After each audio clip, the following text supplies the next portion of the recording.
नमस्कार दोस्तों, मैं नरेंद्र कुमार सैनी आपके अपने YouTube channel learning with experience पर आपका हार्दिक अभिनंदन करता हूं एवं स्वागत करता हूं। जैसा कि दोस्तों अपन ने कल के इससे पहले वाली वीडियो में पढ़ा था भूगोल का बेसिक परिचय।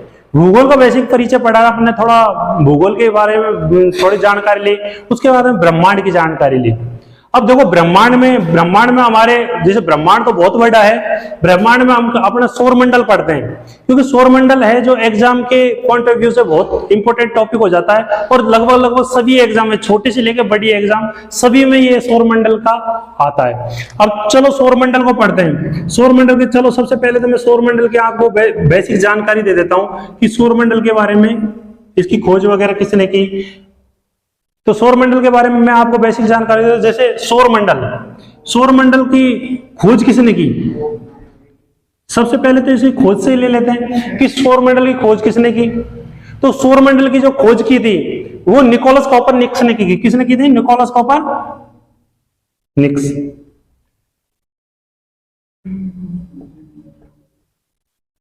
कोपरनिकस। सौरमंडल की खोज किसने की थी? निकोलस कोपरनिकस ने। निकोलस कोपरनिकस ने इसकी खोज करी सौरमंडल की। और इसके बारे में क्या बताया कि केंद्र में सूर्य है। जैसे देखो मैंने बता दिया केंद्र में सूर्य है और उसके चारों ओर सभी ग्रह क्या कर रहे हैं? गति कर रहे हैं। केंद्र में सूर्य है, इसके चारों ओर ये सभी ग्रह क्या कर रहे हैं? गति कर रहे हैं। देखो बोर्ड छोटा होने की वजह से हमने इस प्रकार से बनाया ताकि आपको समझने में कोई दिक्कत नहीं हो। ये जैसे ये बुध ग्रह हो गया,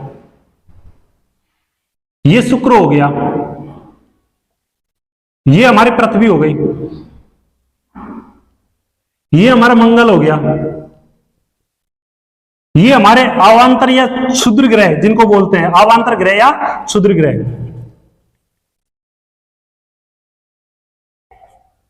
अवांतर ग्रह जो कि छोटे छोटे हैं या फिर इनको दूसरा नाम बोलते हैं क्षुद्र ग्रह। क्षुद्र ग्रह ये हमारा बृहस्पति हो गया, ये शनि हो गया, ये अरुण हो गया और ये वरुण हो गया। आप सोचोगे सर हमने तो एक और ग्रह पढ़ा था यम या प्लूटो, उसको 24 अगस्त 2006 को यम या प्लूटो को बोना ग्रह घोषित कर दिया गया। प्राग चेक गणराज्य के जो प्राग में ये बैठक हुई थी भूगोल वेताओं की, उसमें 24 अगस्त 2006 को इसको बोना ग्रह घोषित कर दिया। उसके बाद से हमारे जो सौरमंडल है उसमें कितने ग्रह हैं? 8 ग्रह हैं। ठीक है, तो ये सभी ग्रह किसके ऊपर किसके गति करते हैं? सूर्य के। तो इसलिए निकोलस कोपरनिकस ने क्या बताया? केंद्र में सूर्य है और केंद्र में सूर्य है और ये सभी ग्रह उसके क्या करते हैं? केंद्र में सूर्य और सभी ग्रह उसके क्या करते हैं? गति करते हैं। अब जो ये गति करते हैं ना, ग्रह किसे का गति तो बहुत सारी चीजें करती है, सूर्य की भी गति बहुत सारी चीजें करती है, लेकिन किसे ग्रह कहा जाएगा? ग्रह की फिर इन्होंने परिभाषा दी थी। ग्रह के लिए इन्होंने 3 शर्तें रखी थी। कौन कौन सी शर्तें रखी थी? जो सूर्य की परिक्रमा करता हो, चलो ठीक है।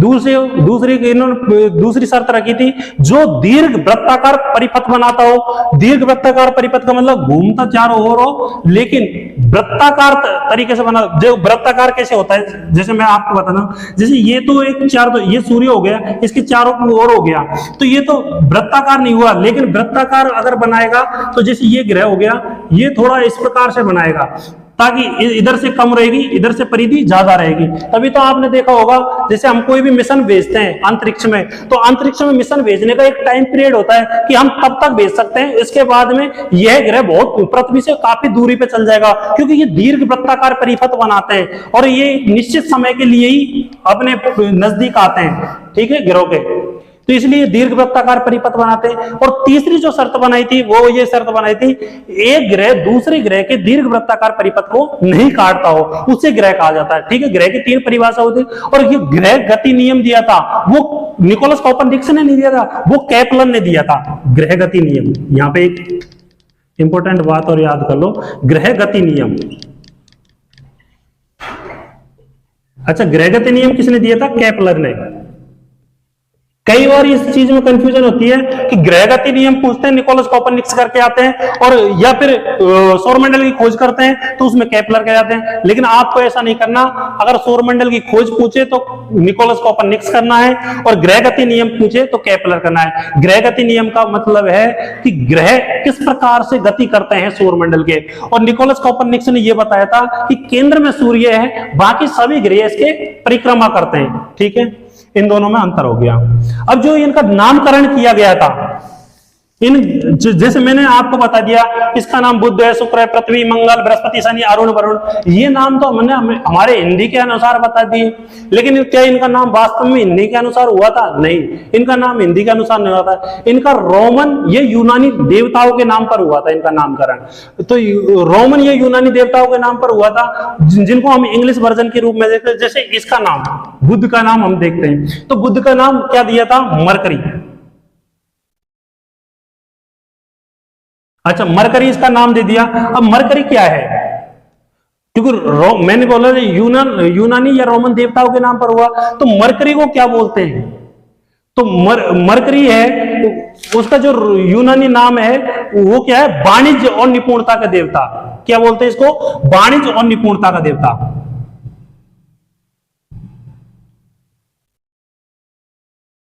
और निपुणता का देवता।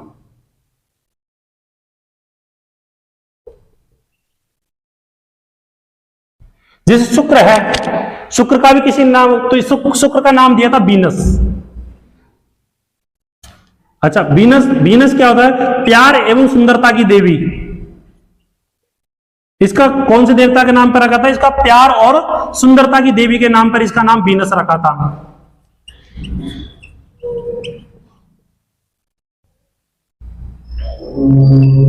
प्यार और सुंदरता की देवी। पृथ्वी को अर्थ बोलते हैं। मंगल को मार्स बोलते हैं। अच्छा, मार्स कौन सा देवता होता है? मार्स युद्ध का देवता होता है। कौन सा देवता? युद्ध का देवता। युद्ध का देवता। अच्छा, बृहस्पति को कौन सा देवता का नाम से? बृहस्पति को कौन सा? तो इसे देवताओं को ग्रह कहते हैं। और इसका जो रोमन नाम दिया था वो क्या दिया था? जुपिटर। जुपिटर, जिसे क्या किस नाम से जानते हैं? देवी देवताओं के नाम है, देवताओं का ग्रह।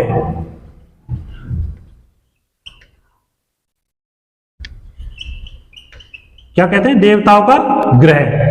शनि को इसी प्रकार हमने सैटर्न नाम दिया। क्या नाम दिया? सैटर्न शनि। अब अच्छा, शनि को सैटर्न नाम तो दे दिया, तो शनि को जो सैटर्न नाम दिया, इसे देवी देवताओं के नाम पर इसका कौन सा नाम दिया था? तो इसको कृषि के देवता के नाम से जानते हैं। किसके नाम से जानते हैं? कृषि का देवता।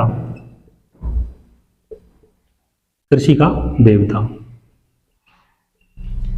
फिर अरुण का नाम क्या है? अरुण का नाम है यूरेनस, और वरुण का नेपच्यून।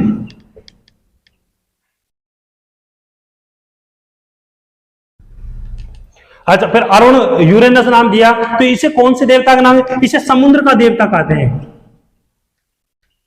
कौन सा देवता? समुद्र का देवता। नेपच्यून को कौन सा देवता कहते हैं? अच्छा, इसका भी किसी देवता के नाम पर होगा। हाँ, इसका भी देवताओं के नाम पे है। तो इसका कौन से देवता के नाम पे? इसका स्वर्ग के देवता के नाम पे। ये कौन सा देवता है? स्वर्ग का देवता। भाई, अंत में कहा जाता है व्यक्ति मरने के बाद स्वर्ग में जाता है ना, तो इसको स्वर्ग का देवता कहते हैं। ठीक है, तो ये हमारे ग्रहों का नामकरण किया गया था। किसके? यूनानी या रोमन देवी देवताओं के नाम पर। जैसे बुध को मरकरी कहते हैं, शुक्र को वीनस कहते हैं, पृथ्वी को अर्थ कहते हैं, मंगल को मार्स कहते हैं, बृहस्पति को जुपिटर कहते हैं, शनि को सैटर्न कहते हैं, अरुण को यूरेनस कहते हैं, और वरुण को नेपच्यून कहते हैं। इनको देवी देवताओं के नाम, जैसे बुध का नाम मरकरी हो गया, मरकरी को वाणिज्य और निपुणता की देवता कहा जाता है। शुक्र का वीनस होती है, इसे प्यार और सुंदरता की देवी कहा जाता है। मंगल को मार्स युद्ध का देवता कहा जाता है। फिर इनके बीच में अवांतर ग्रह पड़ते हैं। ये छोटे छोटे ग्रह नुमा होते हैं जो गति तो करते रहते हैं, लेकिन इनका कोई फिक्स दीर्घ वृत्ताकार परिपथ नहीं है, इसलिए इनको ग्रह का नाम नहीं दिया गया।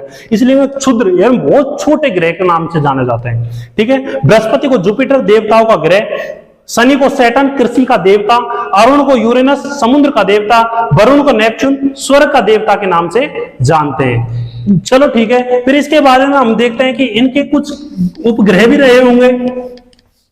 चलो मैं इनका नाम तो मिटा देता हूं, है ना, आगे समझाने के लिए आपको। जैसे इनके कुछ उपग्रह भी रहे होंगे, अब उन उपग्रहों के बारे में देखते हैं अपन। इसको सबको मिटा देता हूं।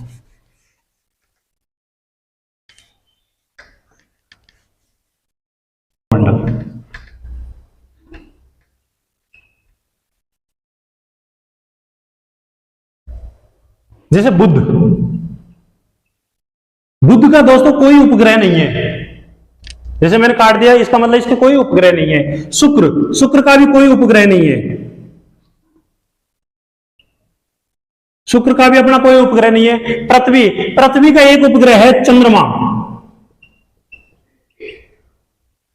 आप बोलोगे सर हमने तो पृथ्वी से बहुत सारे उपग्रह चुने हैं। आप जो मानव निर्मित ग्रह हैं उनकी संख्या सर्वाधिक पृथ्वी पर है, लेकिन जो प्राकृतिक ग्रह है वो नाम एक ही है, उसका नाम क्या है? चंद्रमा।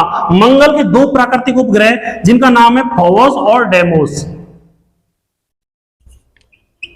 फेबोस और दूसरा का नाम है डेमोस। बृहस्पति, देखो आपने थोड़े दिन अगर 2019 से पहले का डाटा पढ़ा होगा तो बृहस्पति को सबसे बड़ा ग्रह, उपग्रह, सबसे ज्यादा उपग्रह वाला ग्रह पढ़ा होगा। लेकिन 2019 से 2022 के बीच में आपने बृहस्पति की जगह शनि पढ़ा होगा, लेकिन यह डाटा वापस बदल गया और बृहस्पति वापस से सर्वाधिक उपग्रह वाला ग्रह बन गया। सर्वाधिक उपग्रह वाला ग्रह।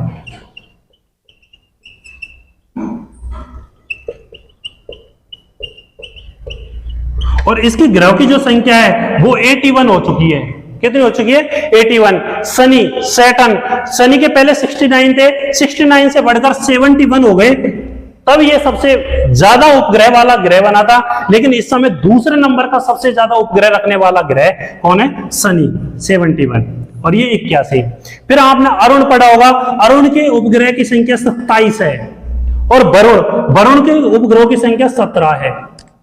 ठीक है, ये इनके उपग्रहों की संख्या हो गई कि बुध के कोई प्राकृतिक उपग्रह नहीं है, शुक्र के भी कोई प्राकृतिक उपग्रह नहीं है, पृथ्वी का एक है नाम मात्र जिसका नाम है चंद्रमा, मंगल के दो है फेबोस और डेमोस, बृहस्पति सर्वाधिक उपग्रह वाला ग्रह है जिसके सर्वाधिक उपग्रह 81 है, शनि के 71 उपग्रह है, अरुण के 27 है, वरुण के 17 है। अब जैसे उपग्रहों में से कुछ प्रश्न और बनते हैं, जैसे बृहस्पति का जो ग्रह उपग्रह, इसमें सर्वाधिक उपग्रह तो हो गए इसके, लेकिन इसका जो उपग्रह है गैनीमेंड, वो सर्वाधिक जो सबसे बड़ा उपग्रह है, सर्वाधिक सबसे बड़ा सबसे बड़ा उपग्रह। देखो सबसे बड़ा ग्रह भी बृहस्पति है और सबसे बड़ा उपग्रह भी कौन है? बृहस्पति, जिसका नाम क्या है? गैनीमेंड।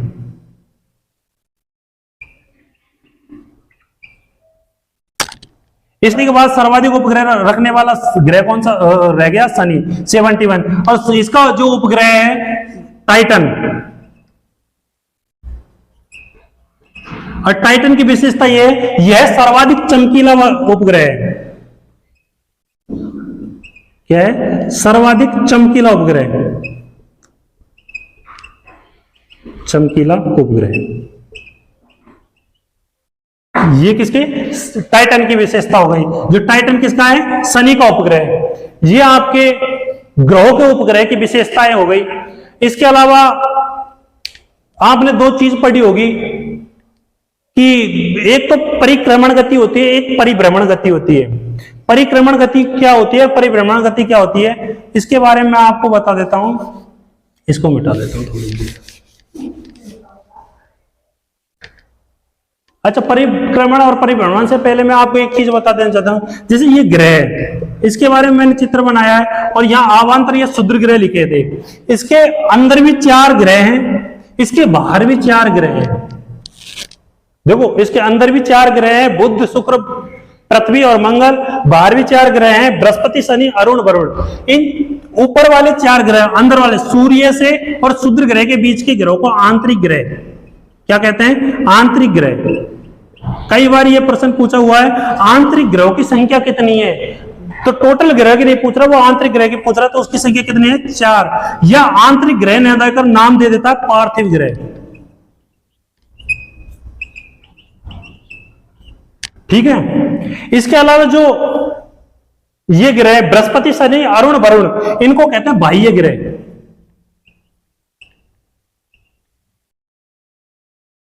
क्या कहते हैं इनको? बाह्य ग्रह। इनकी भी संख्या कितनी है? 4। अभी मैंने आपको 2 शब्द बताए थे, एक तो परिक्रमण और परिभ्रमण।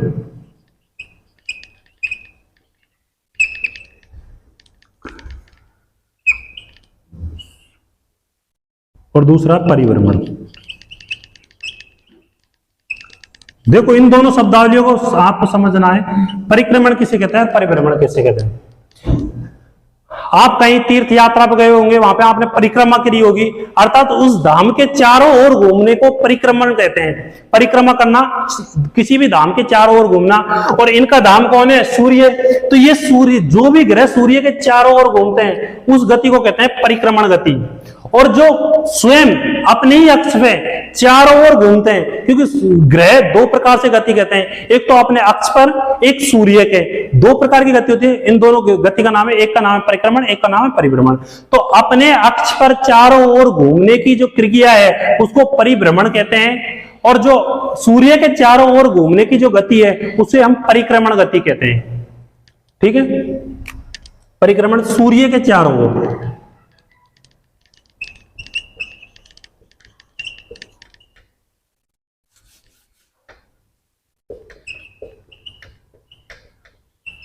सूर्य के चारों ओर घूमना,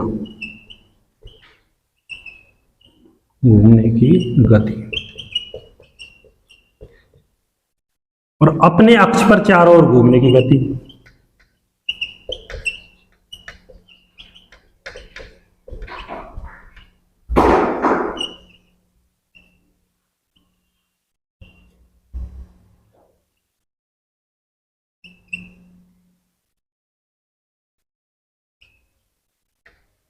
परिक्रमण और परिभ्रमण हो गई। तो दोस्तों ये परिक्रमण गति और परिभ्रमण गति, अच्छा ये परिक्रमण गति कितनी होती है, कितना परिभ्रमण गति होती है? चलो इनका आप ग्राफ बना देता हूं मैं, कितने समय में कौन सा ग्रह कितनी परिक्रमण, कितना गति करता है, कितना नहीं करता। सूर्य के परिक्रमा करने में इसको कितना समय लगता है, पृथ्वी को, मंगल को, बृहस्पति को, अरुण को, वरुण को, इससे आप पूरे कैलकुलेशन। जब प्राचीन काल में तो कोई घड़ियां नहीं होती थी, तो फिर समय का एग्जैक्ट लोकेशन कैसे निकाल लेते थे वो लोग? तो वो परिक्रमण और परिभ्रमण गति के आधार पर निकाल लेते थे। अक्षांश देशांतर तो बहुत बाद में बना था कि अक्षांश देशांतर, वो छाया के आधार पर निकाल लेते थे, क्योंकि इनकी जो छाया बनती है वो फिक्स समय में फिक्स छाया बनती है।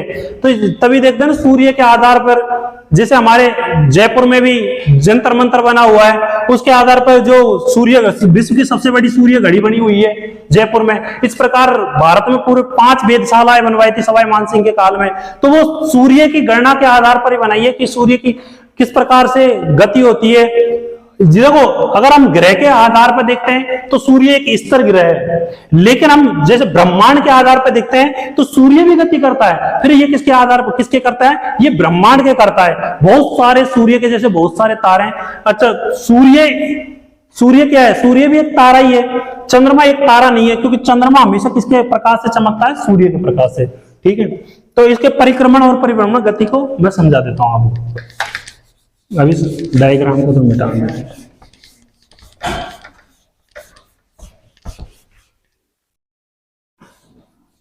ठीक है। तो दोस्तों अपन परिक्रमण और परिभ्रमण गति के बारे में पढ़ रहे थे। तो परिक्रमण गति के बारे में देखो, जैसे बुध को कितना समय लगता है, शुक्र को कितना समय लगता है, तो इनके जो समय है वो उसके बारे में देख लें। तो जैसे बुध को 88 दिन का समय लगता है। कितना दिन समय लगता है? 88 दिन का। फिर हम शुक्र के बारे में देखते हैं तो शुक्र को कितने समय लगता है? 225 दिन का। फिर हम देखते हैं पृथ्वी के बारे में, तो पृथ्वी को कितना समय लगेगा? 365 सही 1/4 दिन। भाई 365 सही 1/4 दिन में क्या करता है? ये सूर्य का कंप्लीट परिक्रमा कर लेते हैं। फिर उसके बाद मंगल को लगता है 681 दिन, बृहस्पति को 11.11 वर्ष, अर्थात 11 वर्ष और 11 माह। शनि को कितना लगता है 29.5 वर्ष, 29.5 वर्ष किसको लगते हैं, शनि को परिक्रमण गति करने में। और फिर अरुण को कितना लगता है, अरुण को लगता है 84 वर्ष,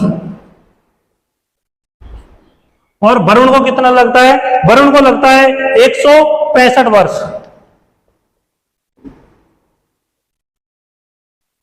परिक्रमण गति एक और वापस देख लेते हैं। बुध को 88 दिन का समय लगता है, शुक्र को 225 दिन का लगता है, पृथ्वी को 365 से 1/4 दिन का लगता है, मंगल को 681 दिन का लगता है, बृहस्पति को 11.11 वर्ष लगता है, और शनि को 29.5 वर्ष का समय लगता है। अब इसकी देखते हैं हमारे परिभ्रमण गति। परिभ्रमण गति कौन सी है, परिभ्रमण गति में कितना समय लगता है। जैसे परिभ्रमण गति में बुध को 59 दिन का समय लगता है, कितना समय लगता है 59 दिन का। फिर इसके बाद में शुक्र को देखते हैं, तो शुक्र को कितना समय लगता है, तो शुक्र को इसमें समय लगता है 243 दिन का, कितना 243 दिन का। फिर अपन देखते हैं पृथ्वी, पृथ्वी को कितना समय लगता है, तो पृथ्वी को 24 घंटे का समय लगता है। मंगल को देखते हैं, तो मंगल को लगभग 1 दिन का समय लगता है, लगभग 1 दिन।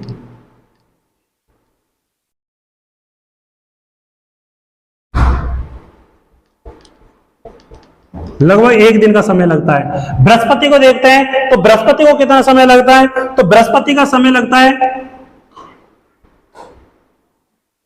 10 घंटे 40 मिनट। कितना लगता है 10 घंटे 40 मिनट का समय किसको लगता है, बृहस्पति को लगता है। फिर हम देखते हैं शनि, शनि को कितना लगता है, तो 9 घंटे 56 मिनट। घंटे को आवर में लिख देता हूं, और 56 मिनट, 9 घंटे 56 मिनट का समय किसको लगता है, शनि को लगता है। फिर अपन देखता है अरुण, अरुण को कितना समय लगता है, तो अरुण को समय लगता है अपना 17 घंटे 14 मिनट, और वरुण को समय लगता है अपना कितना 16 घंटे 7 मिनट।